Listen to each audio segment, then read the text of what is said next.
Today we're going to meet the fastest man in India. He's all about speed, fun and excitement.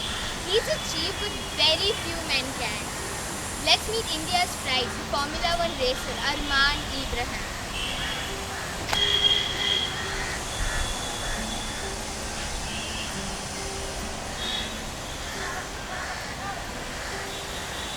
How and when did you decide you wanted to become a racer?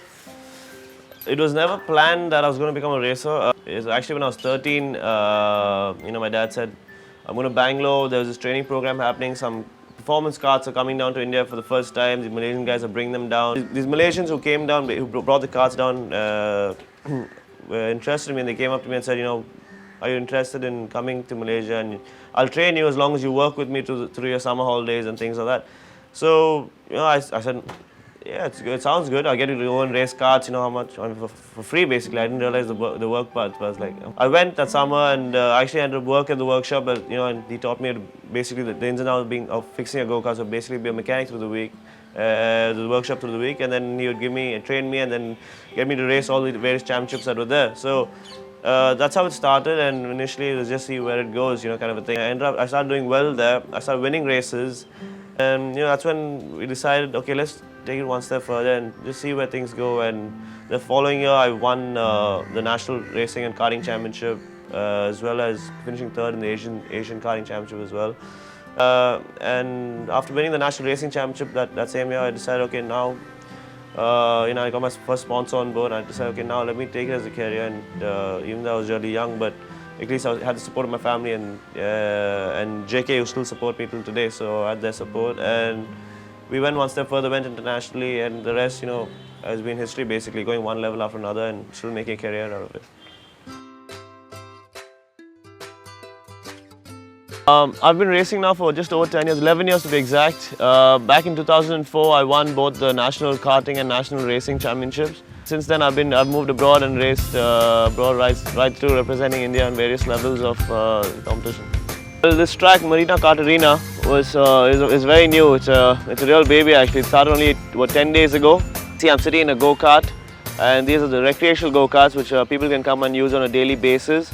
This is basically to try and increase the awareness of motorsports in a very general format. And if you're a kid, this could be the starting point of your racing career. So this is the most basic part of motorsport and racing, and this is where a lot of careers have started. Well, this track is about 250 meters long in length, about 7 meters in width. It's got about six corners. We've diversified into slow and fast, so people get an experience of both. Modern day racing cars are very technical. There's a lot of things that the driver has to do inside the car. For example, when I was racing in Formula 2, I had to change my front wing settings while driving, and the dynamic settings which are called the roll bars. You change that while driving as well. So you adjust your car while you're driving. That means you have to feel it and you have to know what to do. There is a limited amount of time that you get on track. It's very important as a driver to understand what is happening with the car in the engineering side of it. An important term would be track analysis.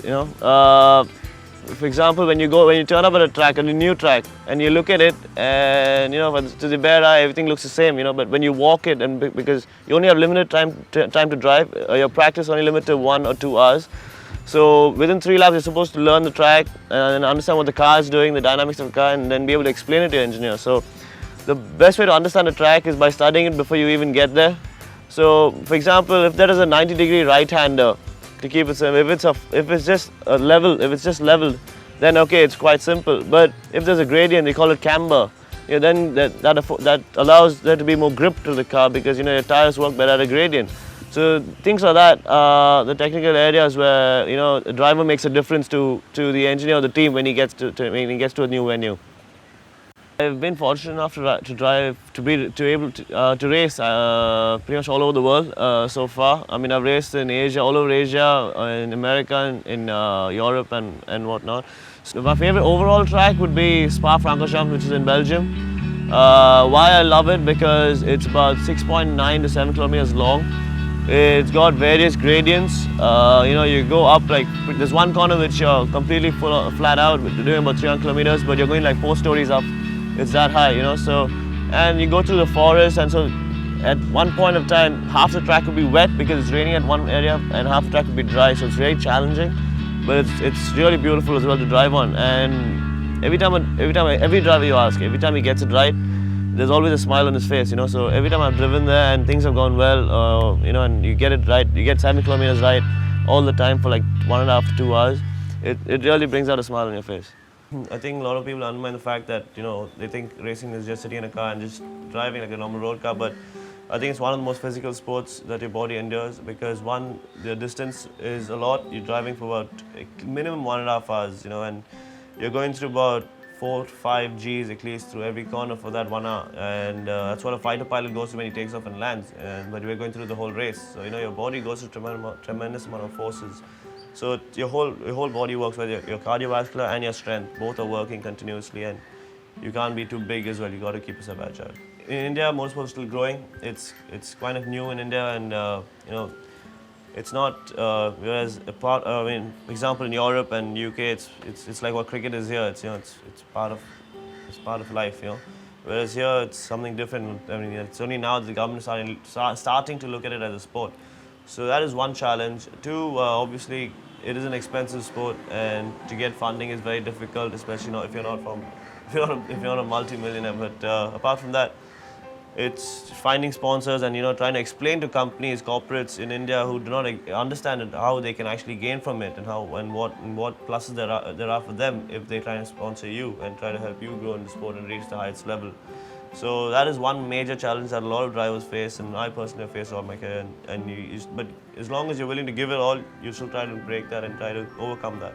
I think racing has like a lot of downsides because, for example, for no fault of yours, your engine will stop and you're out of the race on second lap while you're leading, on the last lap while you're leading, and not only that, sometimes, you know, if you're struggling with the budgets, you don't get the drive you want, and there are various aspects, you know, to not getting what you want. But then the minute something goes well and you have a good race, out of 10 you have 2 good races, but those 2 good races give you so much joy and you feel so good that you forget all the other 8. And that's the high motorsport can give you. You know, this even 1 out of 100, but you'll remember that one, and forget the rest. You know. And yeah, obviously we've had some crashes, but that's part and parcel of it. That's how you learn. You learn the limits of the driving perspective, and also you learn the limits of the car. And also, you know, sometimes you have to expect that sometimes things go wrong with mechanisms, with machines. Motorsport is getting safer by the year, and it's very safe. Obviously, you have your freak accidents and things go wrong, but the knowledge that there is a certain amount of risk to it is there, but you can't be thinking of that all the time because I guess then you don't give your 100%. If you're scared, the minute I'm scared, the minute I'm afraid of something, I'm not going to drive. I hang my gloves up because I know I'm not going to give 100%. So even though I'm aware of the dangers around it, and you got to be sensible about it, but you can't be afraid of it because like I said, if I was, then I wouldn't be doing it. I guess my family also came to terms with it as once the result, because I started getting results immediately.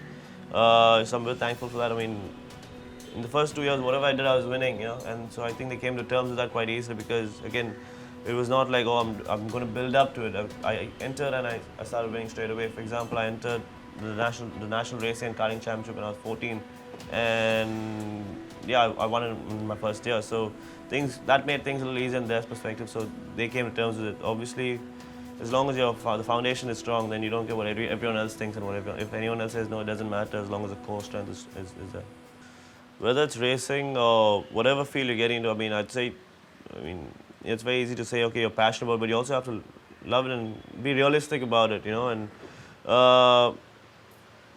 just keep it open-minded and just keep yourself open-minded to the various opportunities that field can offer you. You know, sometimes if you're single track, then if that doesn't work out, it comes to a world's end, you know. But you need to be broad-minded really and see what all the opportunities that field can offer you and make the most out of it. And at the end of the day, you need to be doing something that you love because that's when you're going to make the most of it and give it all your all, I guess.